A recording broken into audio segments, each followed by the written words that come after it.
안녕하십니까, 알림이 황희두입니다. 영상 시작에 앞서 구독, 좋아요, 알림 설정 미리 부탁드립니다. 어제 김어준의 다스베이다 다들 챙겨보셨나요? 못 보신 분들이 계신다면, 혹은 너무 길어서 안 보시는 분들이 계신다면 이번 편 꼭 보시길 바랍니다. 특히 55분 이후로부터 나오는 이 고일석 더브리핑 대표님의 정경심 교수님 검찰의 증거조작편 굉장히 중요한데요. 제가 며칠 전 영상에서도 다뤘던 내용인데 보다 더 자세한 내용이 나옵니다. 조국 폴더 발견, 소리쳤다는 그 자체가 굉장히 자기적이라는 얘기가 나오고요. 조교는 소리만 들었다고 합니다. 그리고 다들 아시다시피 참관자 없이 USB가 1분 13초가량 삽입이 되고 뻥나서 가져가야 되니 이미 제출에 동의하라, 이런 상황에 대한 자세한 설명이 나옵니다. 그리고 심야 시간 웹 접속, 이게 얼마나 교묘한 사기인지도 나오는데요. 저 네모칸에 있는 3월 27일 1시 39분 31초부터 4시 53분 34초까지 그때 접속했다면서 저런 자료를 제출한 겁니다. 그런데 접속 시간이 아니라는 점 지난 영상을 통해서도 말씀드린 바 있죠. 한마디로 그 네모칸은 REST Modified by Web Server Data Time이라는 건데, 쉽게 말해서 내가 본 시간이 아니라 이 서버를 만드는 쪽에서 자료를 올린 시간이란 겁니다. 그리고 더 중요한 건 이 빨간 박스 그리고 아닌 박스가 있지 않습니까? 빨간 박스가 아닌 건 PC2인데 저렇게 헷갈리게 PC1, 2를 왼쪽에 연번을 붙여놔서 1부터 27번까지 순서대로 저렇게 장난질을 쳐놨다는 겁니다. 대놓고 검찰의 증거 조작이다, 그래서 이런 얘기가 나온 건데요. 그리고 그 유명한 137IP 제외하고 112IP의 존재, 이걸 대놓고 누락시킨 것까지 자세한 설명이 나옵니다.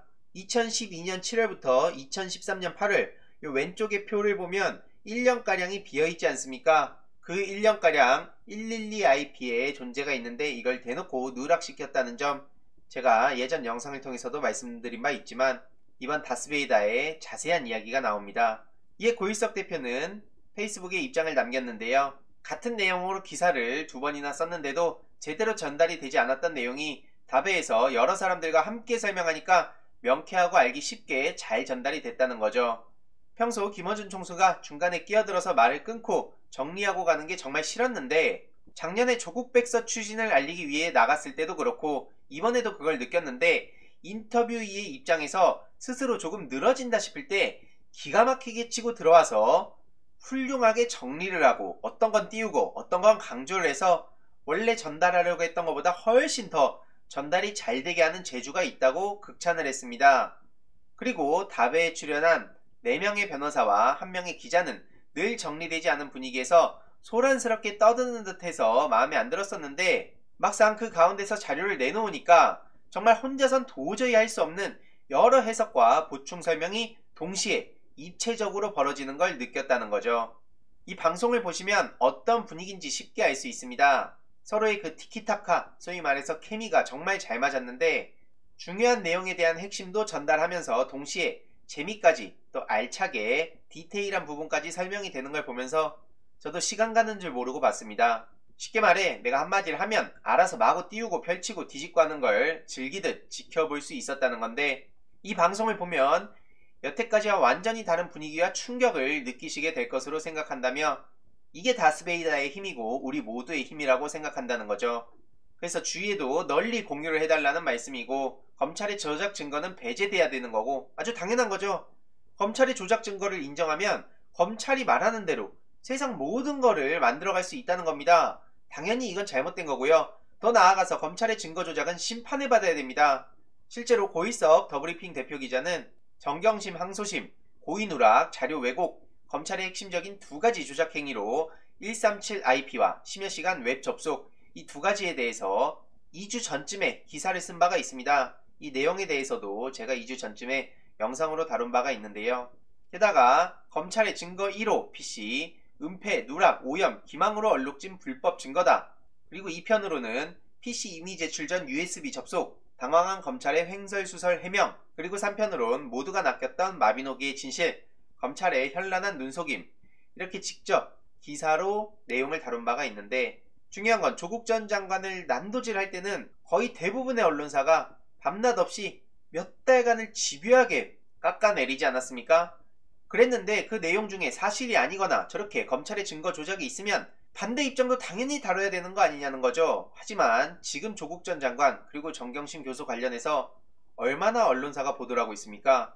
기가 차서 말이 안 나오는 거죠. 검찰의 일방적 주장과 언론의 난도질, 이것만으로 한 일가를 저렇게 범죄자 낙인을 찍는 게 그게 공정한 사회라고 봅니까? 도대체 저들이 말하는 공정의 기준이 뭔지도 모르겠고요. 심지어 다음 타깃으로 대놓고 문재인 대통령을 찍어놨다는 것을 쉽게 알 수 있는 대목도 있는데요. 문재인 대통령 사저 인근 주민 48가구 대부분 찬성, 반대 현수막 누군가 의도한 것 같다 라는 얘기가 인근 주민의 입을 통해서 나온 겁니다.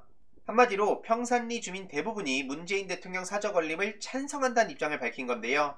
다른 마을 주민 내지는 단체들이 반대 현수막을 내걸었다고 봤다는 겁니다.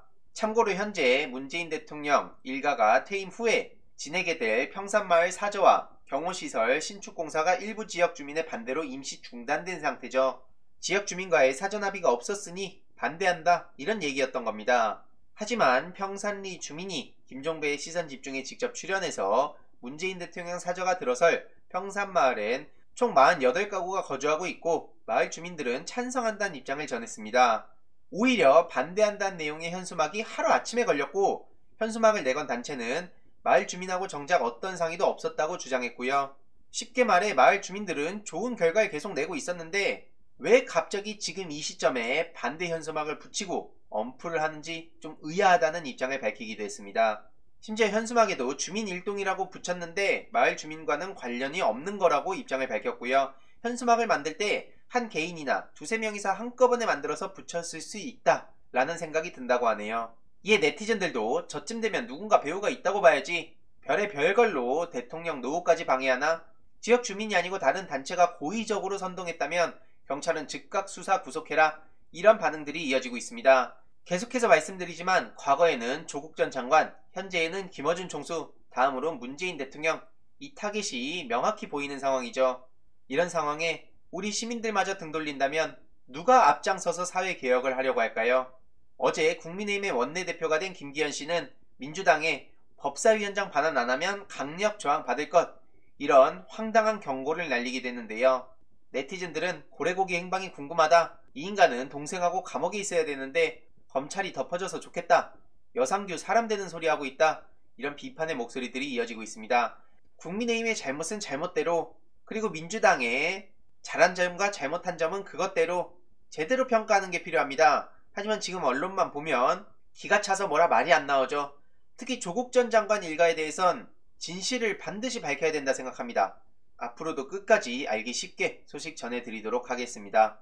이번 내용도 유익했다면 구독, 좋아요, 알림 설정, 멤버십 가입 정말 큰 힘이 된다는 점 말씀드리고 싶습니다. 이번 내용도 주위에 널리 공유 부탁드립니다.